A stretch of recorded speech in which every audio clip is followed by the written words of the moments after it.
제가 여러분과 나눌 말씀의 제목은 견고한 진을 무너뜨리는 마음의 회복.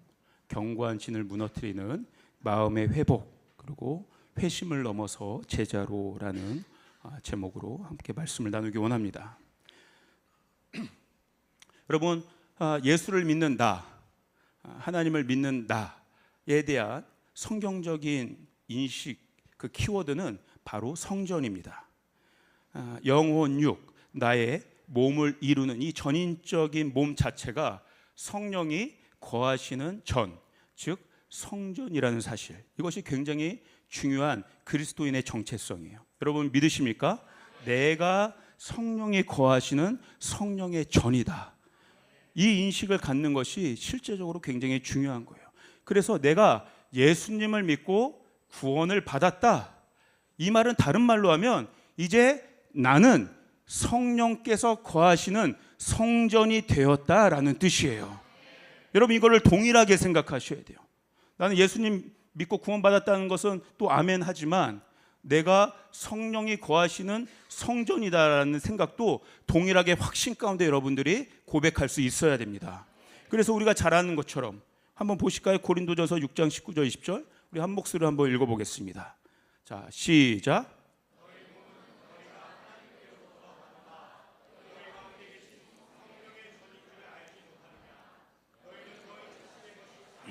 값으로 산 것이 되었으니 그런즉 너희 몸으로 하나님께 영광을 돌리라. 아멘. 예. 그리스도인으로서 나 한 사람이 성령이 거하시는 전, 건물의 개념을 두고 있어요. 건물. 그런데 성경이 보여주는 이 성전의 어떤 컨셉은 나 혼자 건물이고 성전이다라는 것으로 끝나지 않습니다. 나라는 성전이 연결되어지고 있다는 것들을 더 보여주고 있어요. 연결되어서 건물과 건물이 연결되어서 성전과 또한 성전이 연결되어서 성전이 확장을 이루는 모습들을 더 강조하여 보여주고 있습니다. 건물과 건물이 연결될 때, 성전과 성전이 연결될 때 가장 중요한 역할을 하는 것은 바로 모퉁이 돌이에요. 한번 우리 에베소서 2장 20절에서 22절을 또 한 목소리 한번 읽어보도록 하겠습니다. 시작. 너희는 사도들과 선지자들의 터 위에 세우심을 입은 자라. 그리스도 예수께서 친히 모퉁이 돌이 되셨느니라. 그의 안에서 건물마다 서로 연결하여 주 안에서 성전이 되어가고 너희도 성령 안에서 하나님이 거하실 처소가 되기 위하여 그리스도 예수 안에서 함께 지어져 가느니라. 네. 성전과 성전이 연결될 때 그 연결고리가 모퉁이 돌이라는 거죠. 그래서 이 모퉁이 돌은요, 두 건물, 두 면이 맞닿아 있는 곳에 위치해서 연결시켜주는 역할을 해요. 그래서 이 모퉁이 돌은 다른 모든 돌들의 중심점 역할을 합니다. 그래서 만약에 이 모퉁이 돌이 올바른 위치에 제대로 놓여져 있지 않으면 건물 전체의 어떤 위치가 바로잡혀지지 않게 되는 것이죠. 그래서 위험하게 됩니다. 또 이 모퉁이 돌은 그 전체 짓고자 하는 건물의 크기, 건물의 영역을 좌우합니다. 그래서 모퉁이 돌을 기준으로 건물의 가로, 세로, 높이가 계속 연결되도록 건축이 되는 원리가 있는 거죠. 그래서 모든 돌들은 사실 깊이 바라보면 이 모퉁이 돌과 근원적으로 연결되어 있다고 할 수 있습니다. 그러니까 다른 말로 하면 이 모퉁이 돌 하나를 딱 빼버리면 건물이 무너질 수도 있다는 거죠. 그리고 이 모퉁이 돌이 중요한 이유는 이 돌들의 재료가 모퉁이 돌의 재료와 같아야 된다는 것이에요. 이 재료의 근원이 바로 모퉁이 돌이 됩니다. 여러분 우리가 지금 방금 에베소서 읽은 것처럼 예수님께서 우리의 모퉁이 돌이 되어주시게 이 땅 가운데 오셨습니다. 우리 개인, 먼저는 우리 개인의 기초석이 되어주시는 거죠. 그래서 그 무엇보다 저와 여러분 안에 예수님의 영이 충만해야 합니다. 예수님의 권세와 예수님의 권능과 예수님의 인격과 예수님의 권능과 예수님의 생각과 예수님의 언어와 예수님의 DNA가 우리 안에 충만해야 된다는 거예요. 다른 말로 하면 우리 자신이요, 여러분, 예수님과 같은 재질이 되어야 된다는 거예요. 왜? 예수님이 우리를 연결시켜 주시는 모퉁이 돌이 되어 주시기 때문에. 예수님의 관심은 바로 여기에 있어요. 먼저는 우리 자신이 성령이 거하시는 성전이 되게 하시는 것, 그리고 거기서 그치는 것이 아니라 이 건물과 건물이 예수님 안에서 함께 지어져 가는 것. 그래서 궁극적인 하나님의 뜻, 하나님의 나라가 이 교회 성전을 통하여 이루어지게 하는 것이 예수님의 궁극적인 관심이세요. 여러분, 우리가 지금 향동 교회 건축을 준비 중에 있습니다. 유형의 설계도가 이미 나와 있죠. 눈에 보이는 유형의 규모가 있습니다. 그러나 더 중요한 것은 눈에 보이지 않는 예수님 안에서 지금 저와 여러분들이 어떻게 지어져 가느냐, 이게 굉장히 중요한 생각인 거죠. 많은 분들이 물어봐요. 정말 많이 제가 질문을 받아봤어요. 목사님, 성전 삽을 도대체 언제 뜨는 겁니까? 얼마나 걸립니까? 도대체 거기 저희도 지금 갈 생각을 하는데 언제 타이밍을 잡아야 될지. 유형적으로 지어지는 건축이 굉장히 저희의 초미의 관심사예요. 그러나 하나님이 지금 이 기다림의 시간을 우리에게 주신 이유는 분명합니다. 보이지 않는 성전을 지으라고, 연결되라고 주시는 거예요. 눈에 보이는 성전에 대한 관심 이상으로 주님의 관심은 저와 여러분이 어떻게 연결되어 주님의 성전으로 확장될 것인가, 거기에 관심이 있어요.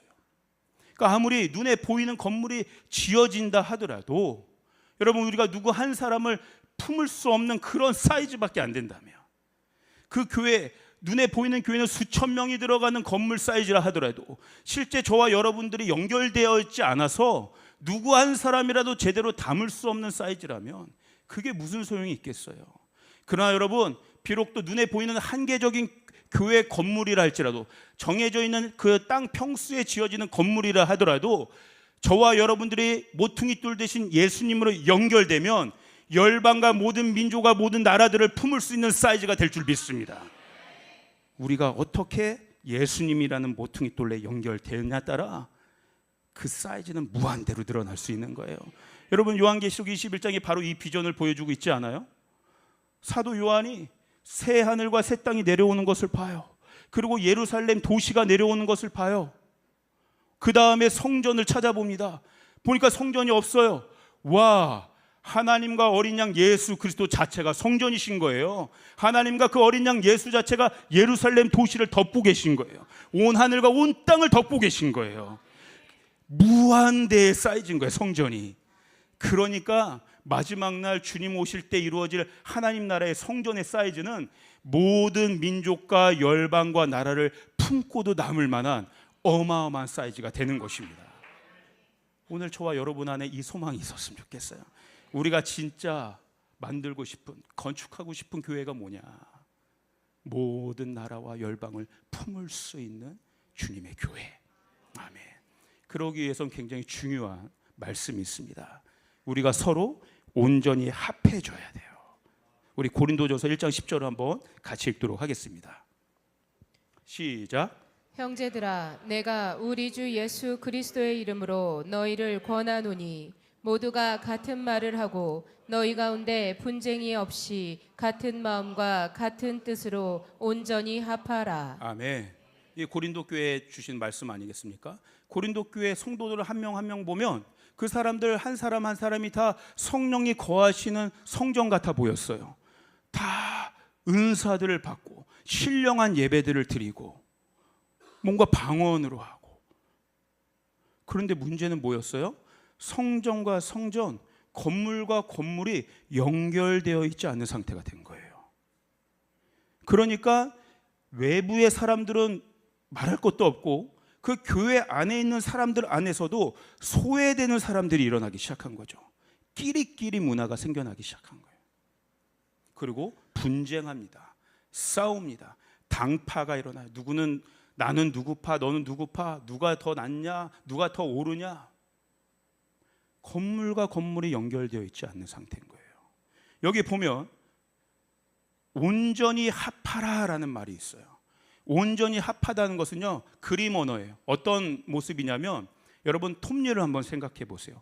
톱니와 톱니가 정교하게 이렇게 맞아서 돌아가는 상태. 이게 온전히 합한 상태예요.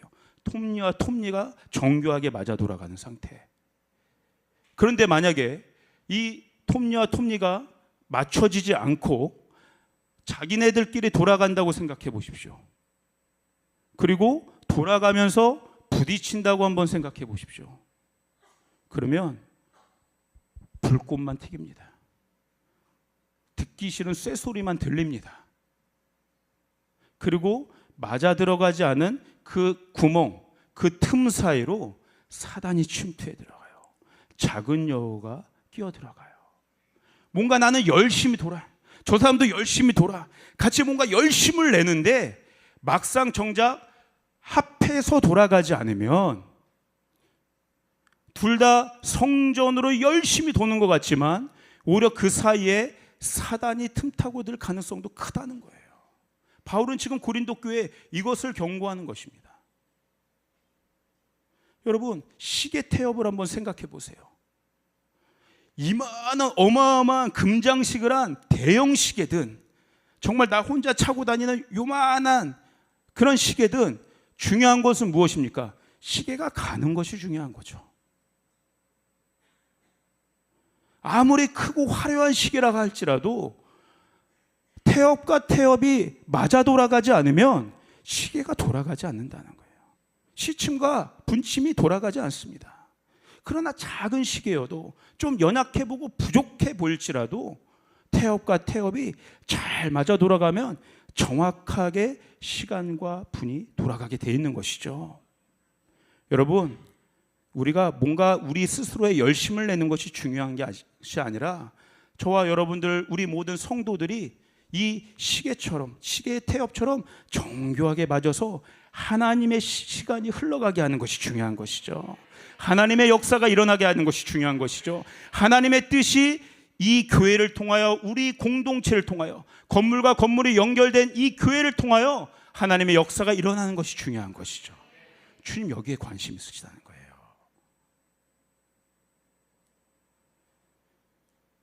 성전과 성전이 되는 것, 그리고 성전과 성전이 연결되어 하나님의 나라가 임하게 하는 것.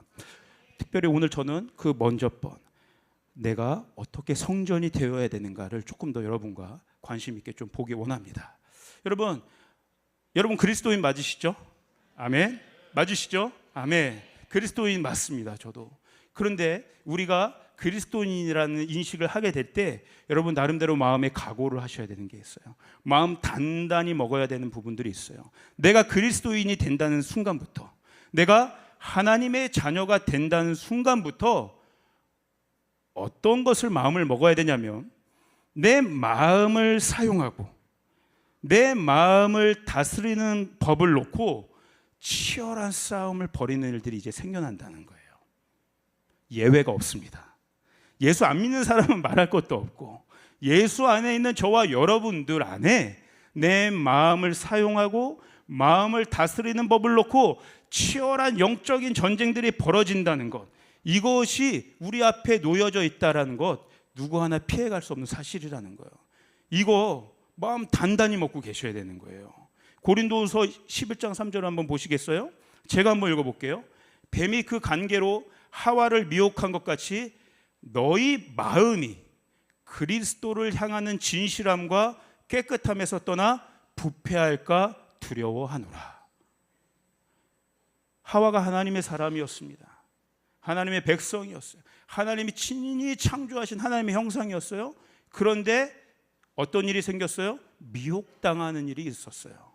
그 미혹이 어디에서 일어납니까? 마음에서 일어나는 마음. 그래서 바울이 권면하는 거예요. 하나님의 사람들은 특별히 마음의 싸움을 할 각오를 단단히 해야 된다. 그렇지 않으면 그리스도를 향하는 진실함과 깨끗함에서 떠나 그 마음이 부패할 가능성이 매우 높다. 경고하고 있는 거예요. 여러분 마음의 각오를 단단히 하시길 바랍니다. 결국 신앙에 대해서는 여러분 우리가 순진할 수가 없어요. 단단히 장성한 그리스도의 분량에 이르는 수준으로 단단히 마음 먹고 가셔야 됩니다. 안 그러면 미혹당하는 거예요.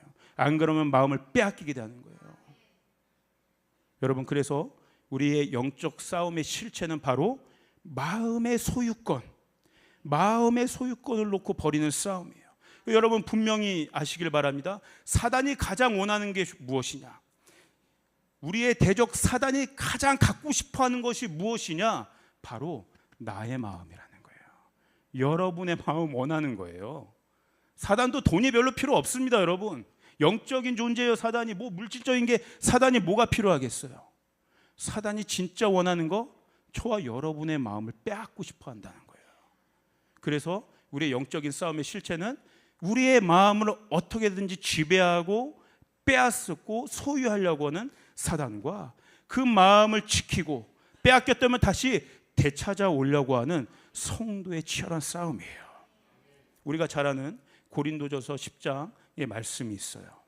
우리 한번 같이 10장 3절 4절을 한번 읽어보도록 하겠습니다. 10장 3절 4절 시작. 우리가 육신으로 행하나 육신에 따라 싸우지 아니하노니 우리의 싸우는 무기는 육신에 속한 것이 아니요 오직 어떤 견고한 진도 무너뜨리는 하나님의 능력이라. 모든 이론을 무너뜨리며. 여기 보이죠?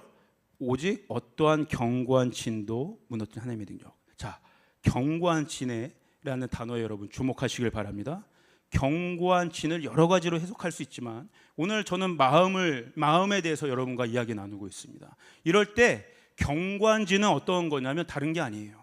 바로 사탄에게 사로잡힌 마음이에요.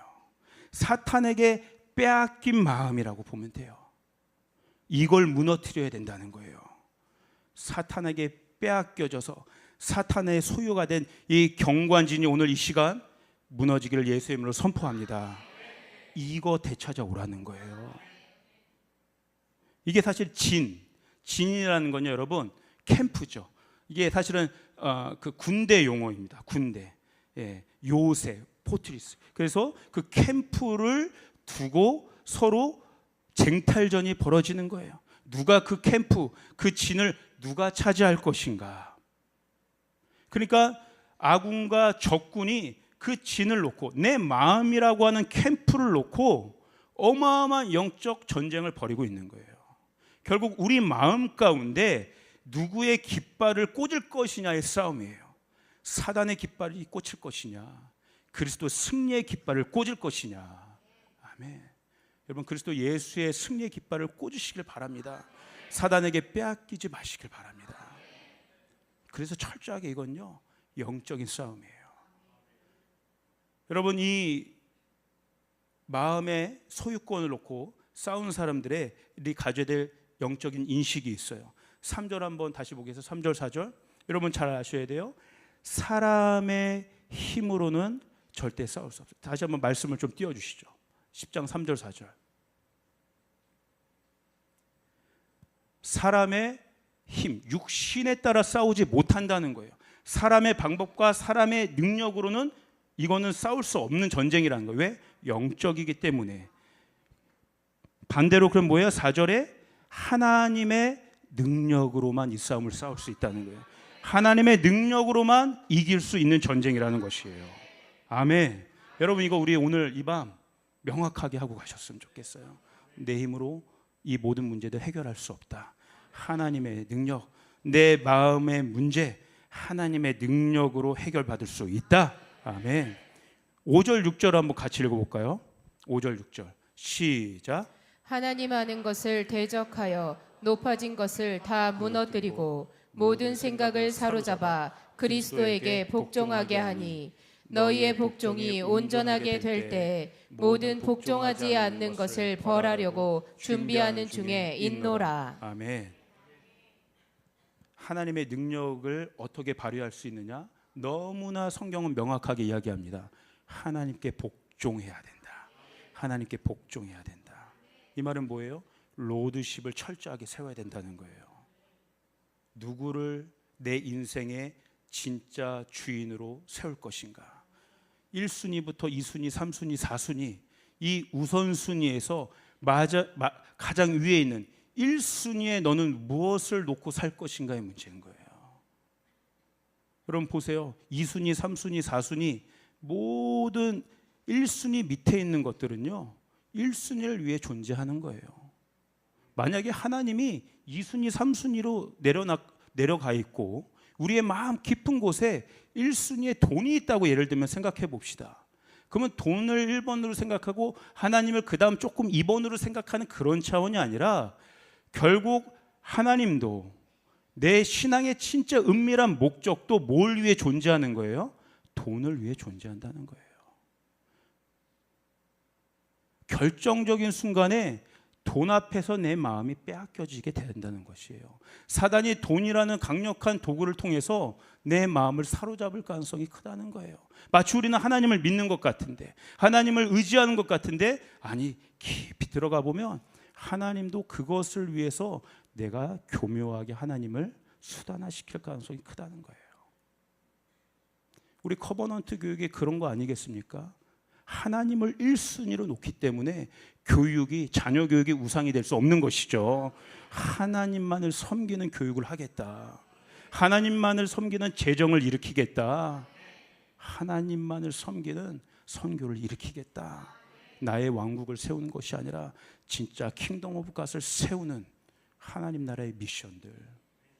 여러분 안에 오늘 이 로드십이 회복되기를 주님의 이름으로 축복합니다. 여러분 싸우셔야 돼요. 마음 먹으셔야 돼요. 단단히 각오하셔야 된다는 거예요.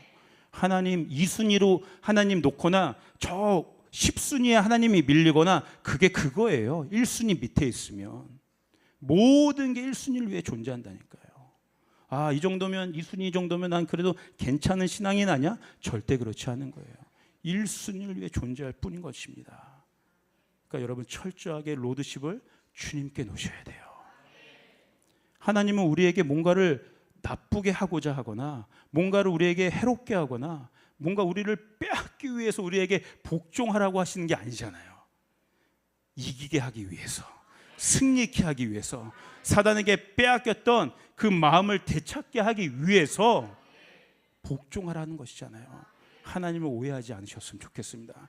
가장 좋은 것을 우리에게 주시는 좋으신 아버지세요. 그래서 이 복종은 자유함이 있는 복종이죠. 하나님을 사랑하면서 나오는 복종이죠. 아멘. 복종을 해야 하나님의 능력이 발휘됩니다. 우리 7절, 8절도 한번 읽어볼까요?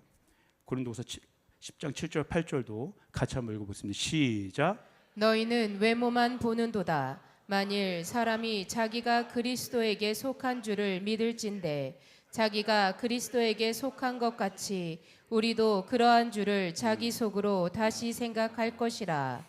주께서 주신 권세는 너희를 무너뜨리려고 하신 것이 아니요 세우려고 하신 것이니 내가 이에 대하여 지나치게 자랑하여도 부끄럽지 아니하리라. 예, 여기에서 가장 중요한 게 믿음입니다.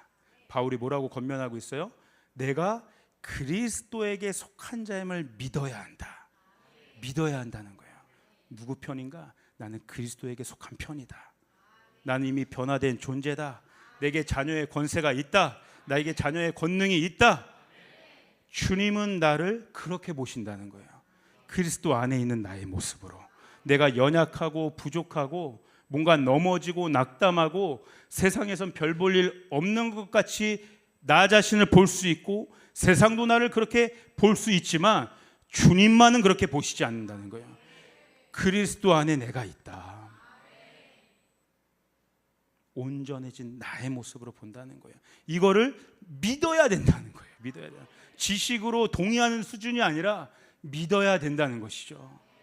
여러분 정말 믿으십니까?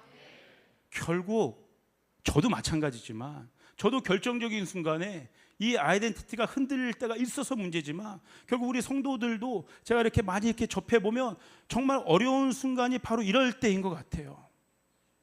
가장 결정적인 순간에 그 폭풍우가 몰아치는 순간에 그리스도 안에 있는 나의 모습을 믿지 못하고 폭풍 품 가운데 있는 나의 모습으로 나를 바라보는 것이죠. 그러니까 어려운 것 같아요. 그런데 오늘 바울이 이야기합니다. 이건 믿음의 차원이다. 이거는 영적인 차원이다. 그리스도 안에 내가 있다는 것을 반드시 믿어야 된다. 아멘. 이것이 그리스도인이 된 저와 여러분이 원래 사실은 출발해야 될 시작점인 거예요. 여기서 시작한다는 거예요. 그리스도 안에 있는 나의 모습을 믿고 시작하는 것. 아멘. 아멘. 바울은 이거가 그의 가장 큰 자랑이라고 얘기했잖아요. 그리스도 안에 있는 나의 모습을 있다는 걸 내가 믿을 때 내게 권세가 있다는 거. 이거 나는 자랑할 수 있다. 당당할 수 있다. 아멘. 이러한 인식이 오늘 저와 여러분에게 중요해요. 다시 한번요, 여러분. 뭐예요? 견고한 진이라는 것은 사탄에게 사로잡힌 마음이다. 이거 반드시 되찾아와야 되는데 사람의 힘으로는 할 수 없다. 하나님의 능력으로 되찾을 수 있다.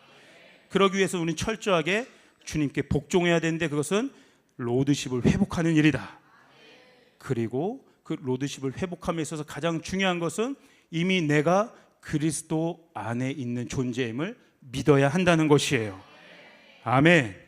그럴 때 이 싸움이 어떠한 싸움인지 더 명확하게 진단하면서 우리는 싸울 수 있게 되는 거예요. 다시 한번 이 싸움은 어떤 싸움이냐면 철저하게 영적인 싸움입니다. 다른 말로 하면 이것은 믿음의 싸움이라는 거예요. 혈과 육에 대한 싸움이 아니라 통치자들과 권세들과 어둠의 주관자들과 세상의 악의 영들을 상대하는 영적인 싸움이라는 거예요. 그래서 육신의 방법, 육신의 노력, 우리 인간적인 세상적인 어떠한 방법도 사단의 싸움과에서 승리할 수가 없다는 거예요. 먹히지가 않습니다. 통하지가 않습니다. 철저하게 믿음으로 싸워야 된다는 거예요. 여러분, 사단의 존재를 우리도 잘 알아야 되죠. 사단이 어떤 무기를 그래서 가장 싫어할까요? 영적인 싸움이기 때문에 믿음이라는 무기가 제일 그에게는 곤혹스러울 거예요. 우리가 믿음이라는 것들을 발휘할 때 사단이 가장 싫어할 거예요. 왜? 믿음은 하늘을 움직이는 하나님의 능력이 되기 때문에. 기도란 무엇입니까, 여러분?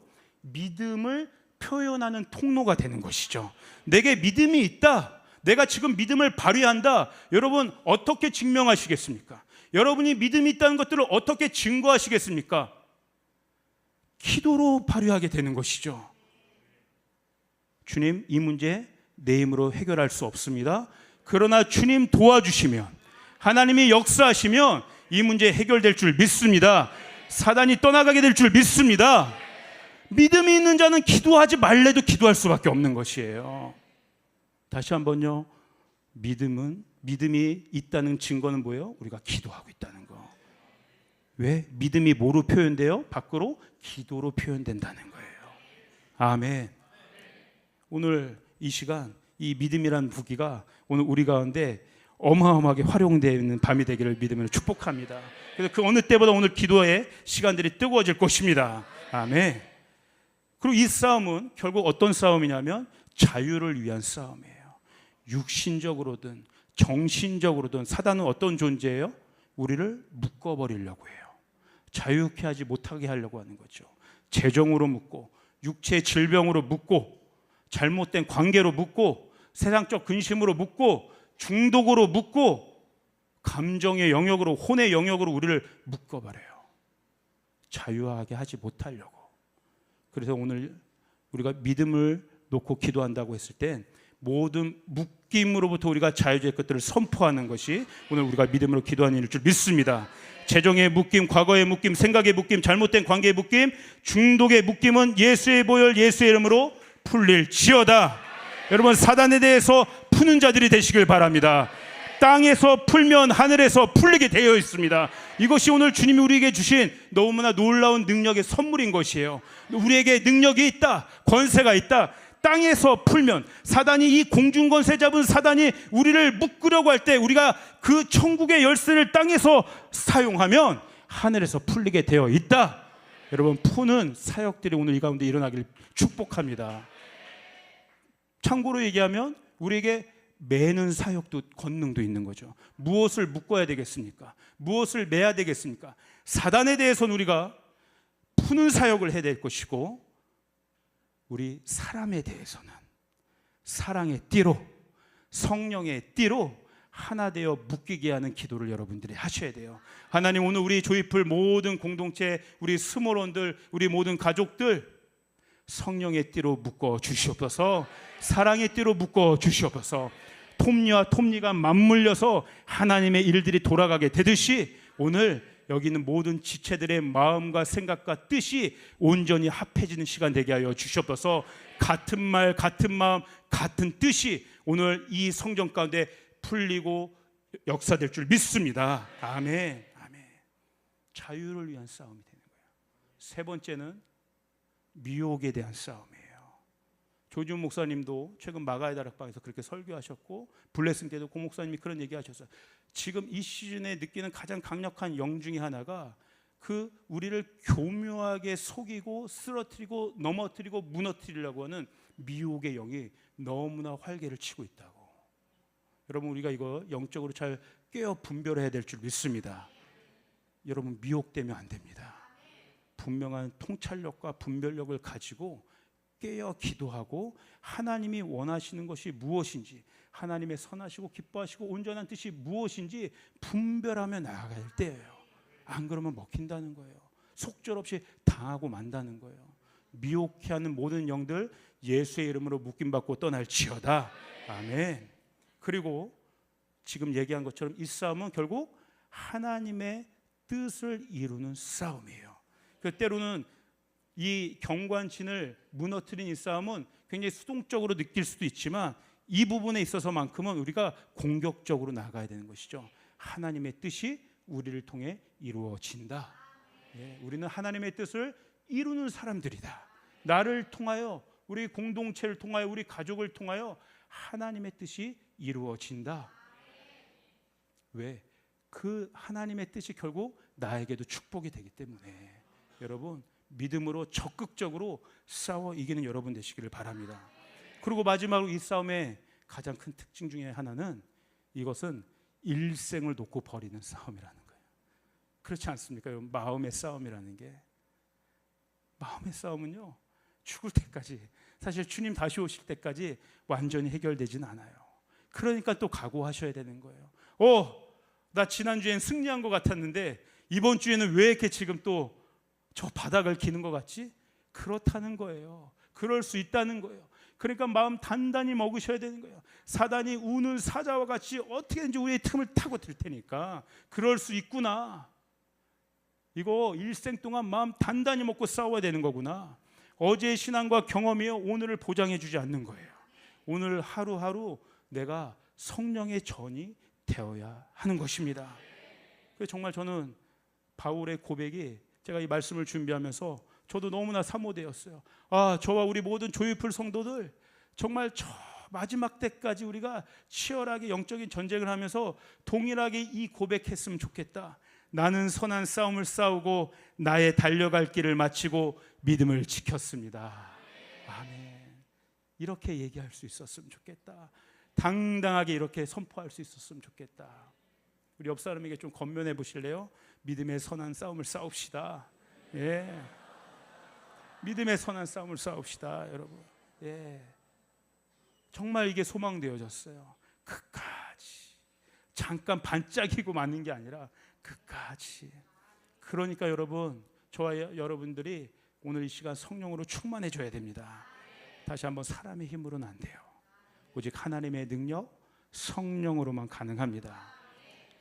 제시펜 루이스라는 영성가가 성도의 마음, 우리 그리스도인의 마음을 어떻게 표현을 했냐면 성령의 뜻을 세상에 전하는 통로 혹은 도구라고 표현했어요. 다시요. 저와 여러분의 이 마음, 성도, 예수님 믿는 그리스도 안에 있는 성도의 마음이 무엇이냐?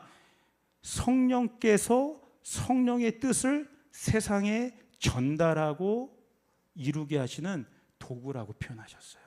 엄청나지 않습니까? 그래서 누군가 경관진에 사로잡혀 있는 누군가가 있다면 하나님께서는 성도의 마음을 사용하셔서 그 경관진을 무너뜨리게 하신다는 거예요. 그리고 빼앗겼던 영혼들을 되찾게 하신다는 거예요. 저와 여러분들을 그런 성전으로 사용하신다는 거예요. 그래서 중요한 건 뭐예요?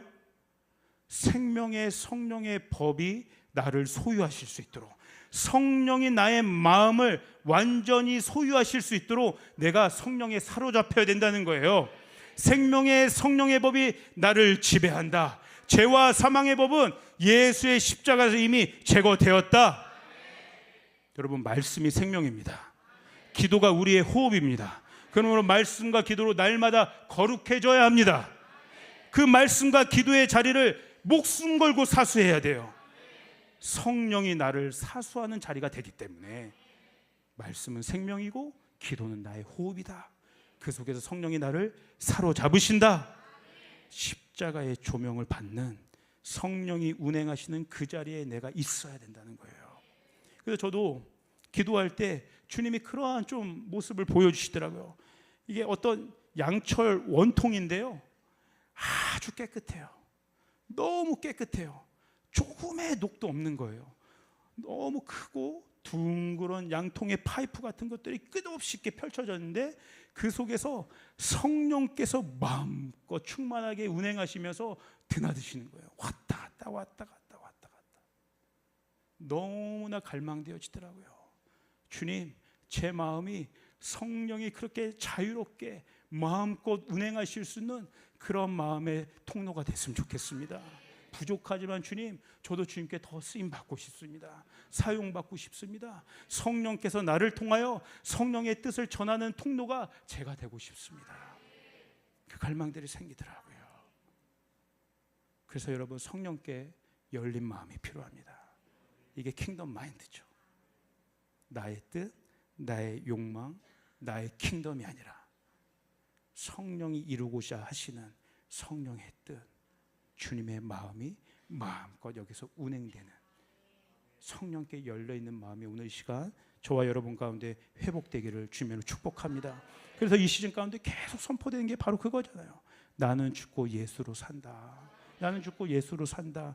그래야 성령이 내 안에서 마음껏 운행하실 수 있는 것이 되기 때문입니다. 그래서 저는 기도할 때 주님이 주신 마음이 지금 이거예요. 성령의 음성을 세밀하게 들어야 된다. 성령의 인도하심을 세밀하게 쫓아가야 된다. 여러분, 우리가 광야의 새길이 나는 것들을 갈망하고 있습니다. 사막에 생수의 강이 흐르기를 갈망하고 있습니다. 근데 한번 보세요, 여러분. 광야에 나는 길은요, 아스팔트와 같은 대로가 아닙니다. 굽이 굉장히 굽이진 그 길들이 나는 것이죠. 왜 그런지 아세요? 성령이 내시는 길이기 때문에 그래요. 내가 내는 길이 아닙니다. 성령이 내시는 길을 내가 바짝 쫓아가는 거예요. 성령 어떤 분입니까? 바람 같은 분이세요. 어디로 와서 어디로 가는지 알 수 없는 분이세요. 그래서 오늘 저와 여러분의 시즌은 성령이 오른쪽으로 턴하면 우리도 세밀하게 탁 턴을 해야 돼요. 그러다가 성령이 왼쪽으로 딱 턴하면 우리도 재빠르게 왼쪽으로 턴해서 쫓아가야 돼요. 바짝 쫓아가야 됩니다. 지금 그러한 시즌인 거예요. 성령을 바짝 쫓아가야 되는 시즌들. 그래서 그렇게 가다 보면 어느새 길들이 나 있는 거죠.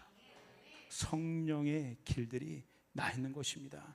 그리고 그렇게 바짝 쫓아가는 저와 여러분을 통해 수많은 영혼들이 같이 따라오게 될 거예요. 아멘. 아멘. 오늘 이 교회 가운데 성령이 하시는 음성을 저와 여러분 모두 세밀하게 들으시는 축복이 있기를 바랍니다. 아멘. 제가 그 신학 공부를 하면서 굉장히 이렇게 감명 깊게 읽었던 책이 있어요. 그 책이 달라스 월라드라는 유명한 신학학자가 쓰신 책인데 제목은 하나님의 모략이라는 책입니다. 하나님의 모략. 그래서 저도 이 책을 처음에 접했을 때 굉장히 두껍습니다. 이만해요.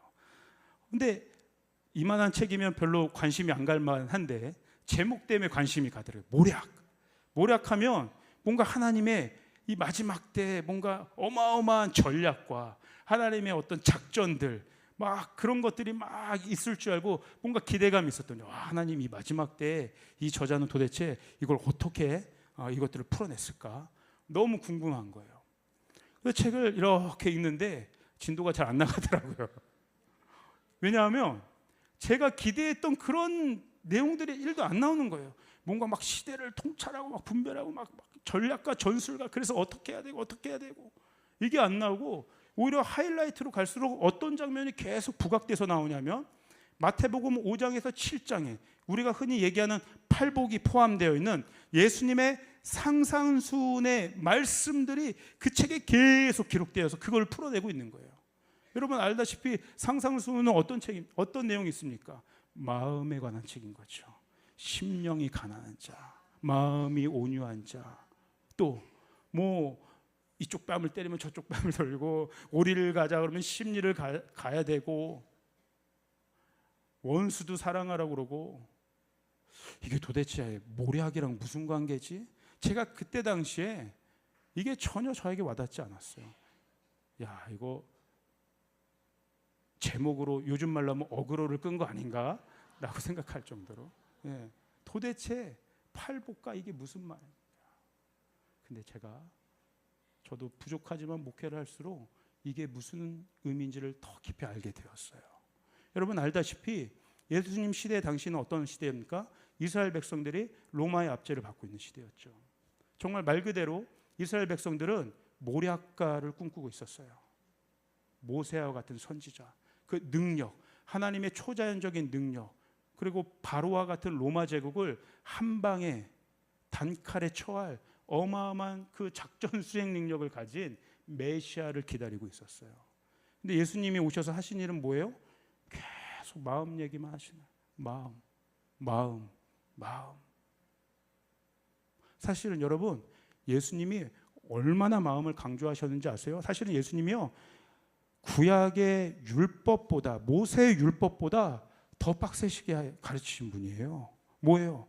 모세의 율법은 실제적으로 내 아내가 아닌 다른 여인을 범하면 육체적으로 범하면 그걸 간음이라고 그렇게 규정합니다. 근데 예수님 뭐라고 해요? 마음으로만 품어도 마음으로만 생각해도 너 이미 간음한 거야. 모세의 율법은 누구를 말 그대로 살인을 저지르면 살인죄로 됩니다. 근데 예수님 어떻게 해요? 마음으로만 욕해도 그냥 욕설 정도 말로만 욕해도 너 이미 그 사람 죽인 거나 마찬가지야. 마음과 생각을 훨씬 더 강화시키세요.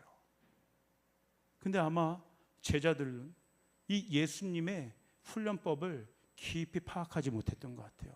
그러니까 자꾸 딴 생각하는 거죠. 도대체 저 로마를 어떻게 뒤엎을 것인가? 우리의 왕국을 어떻게 세울 것인가? 예수님을 필두로 해서 나는 어떤 포지션에 자리할 것인가? 항상 제자들의 옆구리에 뭐가 있었어요? 칼이 있었잖아요. 칼. 어떻게 칼로 세상의 방법으로 저 로마를 뒤엎을 것인가? 근데 예수님은 전혀 그런 방법을 쓰지 않으셨죠. 철저하게 세상의 방법을 따르지 않으시고 아버지 하나님의 방법을 따르셨어요. 그 절정을 이룬 곳이 어디입니까? 바로 십자가 아니겠습니까? 여러분 저 그런 생각을 해봐요. 만약에 예수님이 당신의 마음을 끝까지 지키지 아니하셨다면, 사단의 참소함을 받고 그냥 그렇게 넘어지셨다면, 그래서 십자가 그 겟세마네까지 끝까지 오르시지 못했다면 어떻게 되셨을까? 아마 지금 저와 여러분도 구원받지 못하고 저주 가운데 여전히 빠져 있겠죠. 심판받을 수밖에 없겠죠. 그래 여러분 감사하시길 바랍니다. 우리 주님이 마음을 끝까지 먼저 지켜내셨기 때문에, 그 겟세마네의 기도를 통과하셨기 때문에 십자가 골고다 언덕에서 마지막까지 마음을 지키시고 아버지를 신뢰하셨기 때문에 그때 진짜 하나님의 모략이 풀어진 거죠. 로마의 정도의 차원이 아니에요. 온 열방과 인류를 구원하는 아버지의 작전이 거기서 통하게 된 것이에요. 이게 하나님의 모략이에요. 그리고 예수님 어떤 일을 하신 거예요? 그 주님의 마음을 닮은 그 제자들을 세우기 원하신 거예요. 마음의 훈련을 받은 제자들, 사단이 소유하려고 하는, 사단이 빼앗으려고 하는, 사단이 세우려고 하는 견고한 진들을 예수의 보혈로 파쇄하고 깨끗한 마음, 정결한 마음, 성령이 거하시는 마음으로 주님을 따라가는 그 제자들과 제자들이 그렇게 연결되어서 교회를 세우시고 하나님의 뜻을 이루게 하시는 것이 우리 주님의 작전이었어요. 오늘 저와 여러분들이 오늘 이제 이러한 차원까지 저는 이르기를 축복합니다. 내 개인의 구원을 넘어서서 마음의 훈련을 받아 그리스도의 제자로 서 있는 것. 제자는 주님의 길을 따르는 사람들이에요. 주님의 길을 따를 때 어떤 일들이 일어나요? 나의 자아는 죽고 주님만 높이기 때문에 같은 말과 같은 마음과 같은 뜻으로 온전히 합해질 수가 있는 것입니다. 한번 따라해 볼까요? 회심을 넘어서 제자로. 이게 주님의 놀라운 작전입니다. 여러분, 바로 지난주에도 목사님 통해서 우리 예수 보혈 선포 그 메시지를 들었지 않습니까? 보혈 기도하는 이유 다른 거 아니에요. 왜 우리가 매일같이 보혈 선포를 해야 되느냐? 우리의 속사람을 강건케 하기 위한 것이에요. 사단의 참수함으로부터, 사단의 공격으로부터 우리의 마음을 보호하는 것입니다. 우리의 마음과 생각의 문설주 위에 어린 양 예수를 보혈을 뿌리고 바를 때 사단이 틈타지 못하게 되는 것입니다. 마음을 강화시키는, 속사람을 강건케 하는, 경관진을 무너뜨리는 하나님의 능력이 오늘 이 예수의 보혈 가운데 임하게 될 줄 믿습니다. 한번 저를 따라해 볼까요? 예수님의 보혈은 나로 하여금 사탄과 그의 모든 권세를 극복하게 하십니다. 다시 한번, 예수님의 보혈은 나로 하여금 사탄과 그의 모든 권세를 극복하게 하십니다. 이것을 믿으시길 바랍니다. 이걸 믿을 때 내 마음과 생각이 진짜 강화되는 거예요. 경관진을 무너뜨리게 되는 것이에요. 사단에게 빼앗겼던 마음들을, 그 소유권을 되찾게 되는 것이에요. 그래서 성령의 생각으로, 성령의 능력으로 내 마음을 제어하고 내 마음을 다스릴 줄 아는 성령의 사람으로 일어나게 될 줄 믿습니다. 우리 예배팀 나오시길 바랍니다. 다시 한번, 하나님의 능력은, 하나님의 나라는, 하나님의 역사는 반드시 어디에서부터 시작되느냐? 외부와 상황과 환경에서 일어나는 것이 아닙니다. 내 마음의 변화에서부터 일어나는 줄 믿습니다. 외부와 상황은 그 다음 문제예요. 그냥 절로 상황과 환경이 변화되는 것이 아닙니다. 하나님은 마음의 훈련을 받은 나의 마음을 통하여 성령께서 일하실 수 있도록 상황과 환경을 바꿔 놓으시는 분이십니다. 여기서 시작되는 거예요. 성령이 내 마음에서 시작되는 거예요. 그리고 성전과 성전이 연결된 교회를 통하여 하나님의 나라가 확장되게 되는 것입니다. 오늘 이 시간 사단에게 빼앗겼던 모든 마음들이 회복되기를 바랍니다. 무너진 마음들이 회복될지어다. 성령이 소유하시는 마음으로 회복될지어다. 마음에 훈련받은 제자들이 일어날지어다. 그 제자들과 제자들이 주님을 모퉁이 뚫라여 연결될지어다. 온전하게 합해질지어다. 주님, 합해지지 못한 마음들을 용서하여 주시옵소서. 성령의 불로 소멸하여 주시옵소서. 주님의 마음이 우리의 마음이 되게 하여 주시옵소서. 골고다 십자가의 끝까지 포기하지 않고 올라가는 예수의 마음이 오늘 우리 가운데 임하게 하여 주시옵소서. 예수의 권능과 예수의 권세와 예수의 성품과 예수의 인격과 예수의 말씀과 예수의 생각과 예수의 DNA가 오늘 이 예배 가운데 있는 모든 수입을 성도들 가운데 충만하게 임할지어다. 갈망될지어다. 한 분도 빠짐없이 정교한 톱니로 오늘 연결되는 이 밤 되기를 주님의 이름으로 축복합니다. 그러면 이 시간 성령을 구하시길 바랍니다. 성령 우리 가운데 충만하게 임하여 주시옵소서. 우리가 톱니로 정교하게 합해지게 하여 주시옵소서. 조금의 틈도 벌어지지 않게 하여 주시옵소서. 마귀의 사단이 틈타지 못할지어다. 작은 여우가 틈타지 못할지어다. 성령의 불로, 성령의 소멸하시는 불로 하늘로부터 오지 않는 모든 것들이 소멸될지어다. 빼앗겼던 마음들이 회복될지어다. 오늘 이 시간은 선포하는 시간들이 될 것입니다. 대적을 향하여 모든 묶인 것들을 풀어내는 시간들이 될 것입니다. 여러분 마음 각오 단단히 하시고 믿음으로 일어나시길 바랍니다. 하나님이 여러분에게 마음의 회복을 주실 것이에요. 능력을 주실 줄 믿습니다. 우리 주님께 영광의 박수를 드리며 주님